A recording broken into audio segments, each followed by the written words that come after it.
Olá pessoal! Na aula de hoje nós vamos conversar sobre as nulidades, também chamadas de invalidades, que estão estipuladas lá no Código Civil. Pessoal, as nulidades ou invalidades, elas são situações que atacam o plano da validade do negócio jurídico, contaminando. A nulidade ela poderá ser relativa, como ela poderá ser absoluta. A nulidade absoluta nós encontramos no artigo 166 e 167 do Código Civil, enquanto que as nulidades relativas, elas estão espalhadas pelo Código. E aqui eu te trago a hipótese de anulabilidade que está lá no artigo 171 do Código Civil. Nós temos lá o negócio realizado por quem é relativamente incapaz e também as ocasiões em que incide os vícios do consentimento, os defeitos do negócio jurídico e as hipóteses que estão espalhadas pelo Código. Pessoal, a nulidade absoluta e também a nulidade relativa, elas devem estar presentes explicitamente no Código. Você nunca vai falar em nulidade implícita. Para se falar em uma coisa nula ou anulável, tem que estar incisivamente descrita na literatura do Código. Não existe essa de, isto é nulo ou é anulável e implicitamente se faz uma interpretação para se chegar nesta conclusão. Negativo. Nulidade ou hipótese de anulabilidade que contaminam o plano da validade do negócio jurídico estão expressamente previstas no Código Civil. Aqui é importante ressaltar ainda que a nulidade absoluta ela é de natureza gravíssima. São vícios extremamente graves, da qual as consequências geradas são algumas que nós iremos tratar daqui a pouco. Em contrapartida, a nulidade relativa são hipóteses de anulabilidade. São vícios também graves, porém não com a mesma intensidade da nulidade absoluta. Eu preparei uma tabelinha que eu vou colocar na tela para você e aí nós vamos aprender isso aqui de um modo bem ligeiro, bem didático, para você nunca mais se esquecer. Olha na tela, portanto. A nulidade, pessoal, ela transforma o negócio nulo por ser uma nulidade absoluta. As hipóteses de anulabilidade transformam o negócio jurídico em anulável, pois os vícios não são tão graves assim como já dito. Na nulidade absoluta, nós poderemos ajuizar uma ação visando a declaração desta nulidade. E percebam que ela é uma ação imprescritível. Vale dizer aqui, não tem prazo para que eu possa ajuizar esta ação, pois o vício ele é de extrema gravidade. Tudo bem, então? As hipóteses de nulidade estão no artigo 166 e 167. São hipóteses expressas nestes dispositivos. A nulidade absoluta, ela também ofende interesse público. Portanto, são normas de ordem pública, estas normas esculpidas no 166 e 167. Assim sendo, o juiz deve, de ofício, declarar. De ofício, a palavrinha de ofício significa por dever do cargo. Ainda que ninguém venha dizer absolutamente nada sobre a nulidade, compete ao juiz, de ofício, conhecer e declarar esta invalidade. Ela não pode ser suprida, não pode ser sanada, não pode ser convalidada, mas ela pode ser objeto de conversão. É a conversão do negócio jurídico, que num futuro bem breve nós aprenderemos. Já as hipóteses de anulabilidade, você vai ter que ajuizar uma ação anulatória e ela possui prazos especiais que estão espalhados pelo Código Civil. Em regra, você vai aplicar o artigo 179, da qual o prazo será de 2 anos. Nos casos em que você não tem especificado um prazo inferior ou um prazo maior, como acontece, por exemplo, nos efeitos do negócio jurídico, o prazo será de 4 anos. As hipóteses de anulabilidade são as hipóteses em que nós temos o relativamente incapaz não assistido, os vícios do negócio jurídico e ainda os casos expressos e espalhados pelo Código. Ofende interesse particular e, portanto, não são regras cogentes que são violadas. Não. São regras dispositivas, é o interesse privado. E o juiz não pode declarar de ofício, ele não pode conhecer, mas que ele está vendo que o negócio ele tem um camarada de 17 anos, ele não pode alegar, não pode falar absolutamente nada porque é de interesse privado. E ainda pode ser convalidada, sanada, suprida. Pelo simples recurso do tempo, nós teremos o suprimento de uma anulabilidade. É no artigo 166 e 167 que estão as hipóteses de nulidade. Aqui nós temos um rol, pessoal, taxativo no 166. Eu quero ler contigo. Vamos à leitura. É nulo o negócio jurídico quando 1. Celebrado por pessoa absolutamente incapaz. 2. For ilícito, impossível ou indeterminável seu objeto. 3. O motivo determinante comum a ambas as partes for ilícito. 4. Não revestirá forma prescrita em lei. 5. For pretendida alguma solenidade que a lei considere essencial para sua validade. 6. Tiver por objeto fraudar lei imperativa. 7. A lei taxativamente o declarar nulo ou proibir-lhe a prática sem combinar sanção. Você já deve ter se ligado que estas hipóteses do 166 se referem exatamente ao artigo 104. Exceto aqui quando fala fraudar a lei imperativa, nós podemos remeter o quê? O agente, olha ele aí, ó, absolutamente incapaz, é inválido. Também a forma, quando ela não for respeitada, invalidade. Ainda, pessoal, o objeto ilícito, invalidade. Então percebam que o artigo 104 ele está correspondendo a esse dispositivo. Eles dialogam o 166 e também o 104. Estes incisos são autoexplicativos, né, pessoal? Nem precisa-se de relevar muitos exemplos aqui, até porque quando falamos de capacidade, do plano da validade, aqueles exemplos lá que eu dei para vocês servem exatamente como uma luva aqui no artigo 166. Eu quero chamar a atenção de vocês agora para o artigo 167. Porque no artigo 167 nós vamos tratar da simulação. A simulação ela também é uma hipótese de invalidade e fulmina o negócio jurídico de nulidade. A simulação, pessoal, que pode ser absoluta ou relativa, sobretudo a absoluta, é ela sim a causa de nulidade. É quando nós teremos um declarante e um declaratário, vale dizer aqui um destinatário da declaração, que em conluio irão agir para fraudar um terceiro, prejudicar um terceiro. A simulação ela é muito parecida com a reserva mental. Lembra na reserva mental que o sujeito ele declara algo, mas o seu subjetivo, o seu psiquismo reserva a verdadeira vontade? Ele diz no intuito de prejudicar. Na reserva mental, o prejudicado é o declaratário, é aquele que é o destinatário da manifestação. Aqui na simulação, o destinatário ele não é prejudicado. Por quê? Porque ele está em conluio com o declarante. Olha aí, a simulação, portanto, é uma reserva mental, é uma meia reserva mental, né? Porque, na verdade, ambos estão agindo em conluio para prejudicar um terceiro. Então, na simulação, pessoal, tanto o declarante como o declaratário manifestam os seus interesses, a sua vontade, e esta manifestação ela é fraudulenta, porque ela é mentirosa. E o interesse deles aqui, no caso, é justamente violentar o direito de um terceiro. Lembra lá, né, do jogador de futebol? Recebe uma falta, cai no chão, rola para cá, rola para lá, põe a mão no rosto, tá o quê? Tá simulando, tá fingindo. É bem parecido aqui a simulação. Eu simulo transferir direitos para alguém.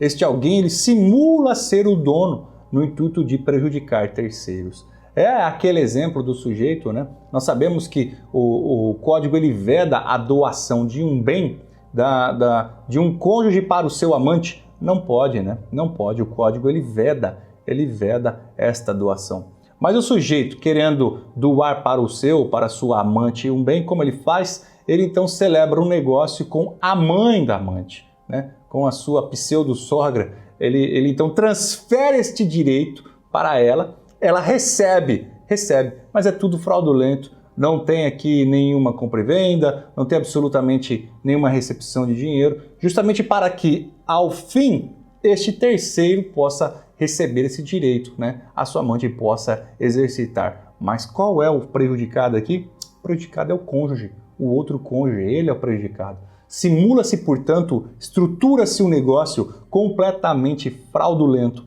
a fim de lesar o interesse de um terceiro. Isso é a simulação, pessoal. Isso é uma nulidade absoluta. Neste caso, nós estamos falando de uma nulidade absoluta. Essa nulidade ela pode ser ainda sobre a pessoa. Neste caso, né, nós estamos valendo-se de um laranja.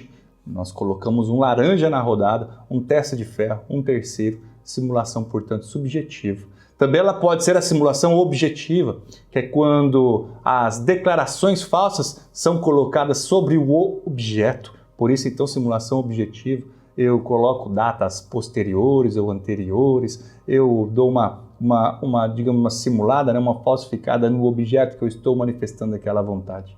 Tá joia? Pessoal, e por fim nós temos a simulação relativa. Simulação relativa é quando todo o negócio em si parece simulado, parece nulo, mas uma parte dele dá para aproveitar. Dá para aproveitar. E se der para aproveitar, nós não vamos invalidar todo o negócio jurídico. Nós vamos invalidar apenas uma parte a fim de que ela possa ser o quê? Ser restaurada, ser convalidada. Isso ocorre muito nos contratos de compra e venda aqui no Brasil. Infelizmente, as pessoas elas acreditam que é um costume, mas é um costume contra a lei, chega a ser até mesmo crime. A lavratura de uma escritura de compra e venda de um imóvel. Quando você vai lavrar a escritura de compra e venda de um imóvel, o ideal é que você coloque na escritura o valor real da transação. Então, se você pagou 300, 400, 500 mil reais, você tem que colocar lá na escritura este valor. Mas a pessoa não coloca. Não coloca por quê? Porque se dependendo do valor que é colocado, ela tem que recolher uma alíquota de um imposto.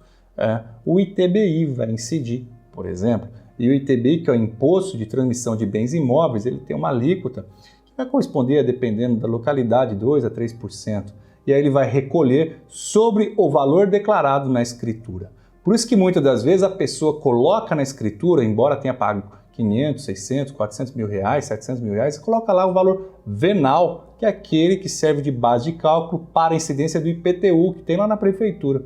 E o valor venal ele é muito divergente, muito diferente, pois o valor venal, nestes casos de um negócio de 500 mil, esse imóvel vai valer no valor venal mais ou menos 100 mil, 150 mil para estourar. Coloca aí 3% de 100 mil, você vai encontrar a cifra de 3 mil reais. Diferentemente, se fosse dos 500, os 500 mil, 3 mil equivaleria a 15 mil reais.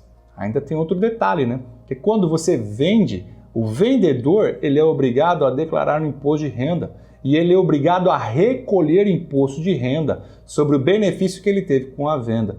Vale dizer aqui, se o imóvel estava declarado a 150 mil reais e ele faz a venda e o imóvel agora foi vendido a 500 mil, ele tem que declarar os 500 mil. O enriquecimento que ele teve em cima dos 500 mil reais foi aqui de 350, né? Declarou 150, vendeu por 500, teve um benefício de 350 mil reais. Sabe quanto ele tem que recolher? 15% sobre estes 350 mil reais, que é o benefício que ele teve. Vai dar em torno aí de uns 50 mil reais aproximadamente, é o que ele vai ter que recolher de imposto de renda, o vendedor. Mas se coloca lá na escritura que ele vendeu por 150, ora, aparentemente não teve nenhum benefício. Logo, ele está isento, ele não vai recolher o valor do imposto de renda sobre a venda desse imóvel. Viram a fraude? Pois é. E neste caso, é uma simulação relativa. Por quê? Porque você tem o negócio jurídico plenamente válido entre as partes, mas você está utilizando de um subterfúgio para fraudar um terceiro. Quem é esse terceiro, no caso? O fisco.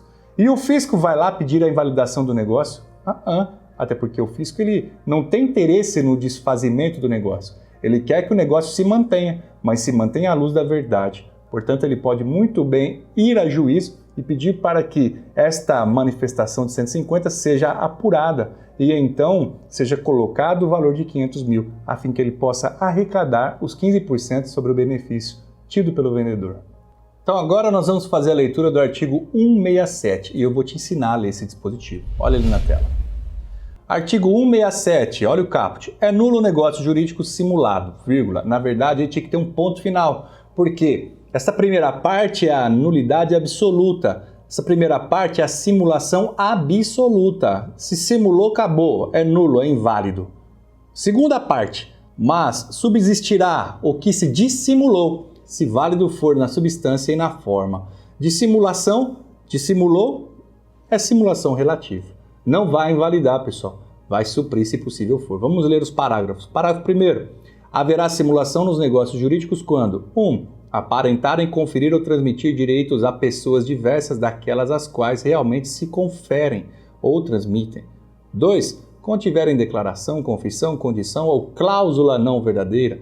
3. Os instrumentos particulares forem antedatados ou pós-datados. Parágrafo 2º. Ressalvam-se os direitos de terceiros de boa-fé em face dos contraentes do negócio jurídico simulado.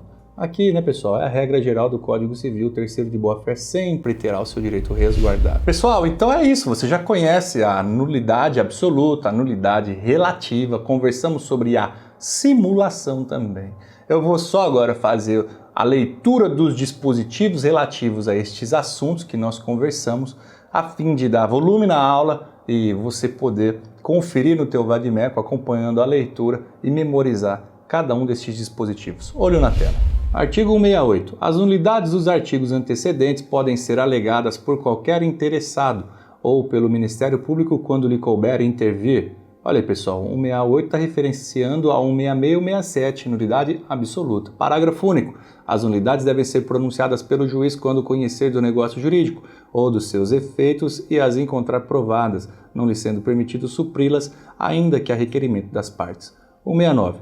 O negócio jurídico nulo não é suscetível de confirmação nem convalesce pelo decurso do tempo. Vamos agora à nulidade relativa, onde nós temos 171 falando, além dos casos expressamente declarados na lei, é anulável o negócio jurídico. 1 por incapacidade relativa do agente, 2 por vício resultante de erro dolo, coação, estado de perigo, lesão ou fraude contra credores. 172. O negócio anulável pode ser confirmado pelas partes, salvo direito de terceiro. 173. O ato de confirmação deve conter a substância do negócio celebrado e a vontade expressa de mantê-lo. 174. É escusada a confirmação expressa quando o negócio já foi cumprido em parte pelo devedor, ciente do vício que o inquinava. 175. A confirmação expressa ou a execução voluntária de negócio anulável, nos termos dos artigos 172 a 174, importa a extinção de todas as ações ou exceções de que contra ele dispuser o devedor. 176. Quando a anulabilidade do ato resultar da falta de autorização de terceiro, será validado se este ader posteriormente. 177. A anulabilidade não tem efeito antes de julgada por sentença, nem se pronuncia de ofício. Só os interessados a podem alegar e aproveita exclusivamente aos que a alegarem, salvo o caso de solidariedade ou indivisibilidade. 178. É de 4 anos o prazo de decadência para pleitear-se a anulação do negócio jurídico contado. 1. No caso de coação, do dia em que ela cessar. 2. No caso de erro, dolo, fraude contra credores, estado de perigo ou lesão, do dia em que se realizou o negócio jurídico. 3. No de ato de incapaz, do dia em que cessar a incapacidade. Artigo 179. Quando a lei dispuser que determinado ato é anulável, sem estabelecer prazo para pleitear-se a anulação, será este de 2 anos, a contar da data da conclusão do ato. 180. O menor entre 16 e 18 anos não pode, para eximir-se de uma obrigação, invocar a sua idade se dolosamente a ocultou quando inquirido pela outra parte, ou se no ato de obrigar-se declarou-se maior. 188. Ninguém pode reclamar o que por uma obrigação anulada pagou a um incapaz, se não provar que reverteu em proveito dele a importância paga. 182. Anulado o negócio jurídico, restituir-se-ão as partes ao estado em que antes dele se achavam. Verão sendo possível restituí-las, serão indenizadas com o equivalente. 183. A invalidade do instrumento não induz a do negócio jurídico, sempre que este puder provar-se por outro meio. 184. Respeitada a intenção das partes, a invalidade parcial de um negócio jurídico não o prejudicará na parte válida, se esta for separável. A invalidade da obrigação principal implica a das obrigações acessórias, mas a destas não induz a da obrigação principal. Feita a leitura destes dispositivos, eu preciso te dizer mais 2 coisas. Primeiro, uma vez anulado o negócio jurídico, as partes retornarão ao estado que antes se achavam. É o famoso status quo ante. As partes elas serão retomadas, então, ao estado que elas antes estavam, pessoal? Por exemplo, se eu te vendo um carro e há uma anulabilidade do negócio jurídico, eu terei que pegar novamente o carro de volta e você receberá a tua quantia. Vamos retornar ao estado que nós antes nos encontrávamos. Ainda é importante destacar a regrinha do pas nullité sans griffe. É uma regrinha lá do direito francês que destaca que não haverá a nulidade se não houver prejuízo. Então a hipótese de anulabilidade, principalmente, esta você deverá evidenciar um prejuízo, para que então o juiz possa anular o negócio jurídico. Os demais dispositivos que nós lemos, eles são autoexplicativos. Acredito que nem é necessário explorarmos aqui e despender mais tempo. Pessoal, eu vou ficando por aqui então. Espero que você tenha curtido esta aula. ainda. Se você curtiu, deixa o teu like então, faça o teu comentário. Eu espero você na próxima aula. E não se esqueça de se inscrever no canal se você ainda não é, ativando as notificações. Te espero na próxima aula, compartilhe esta também com os teus amigos. Até a próxima, pessoal!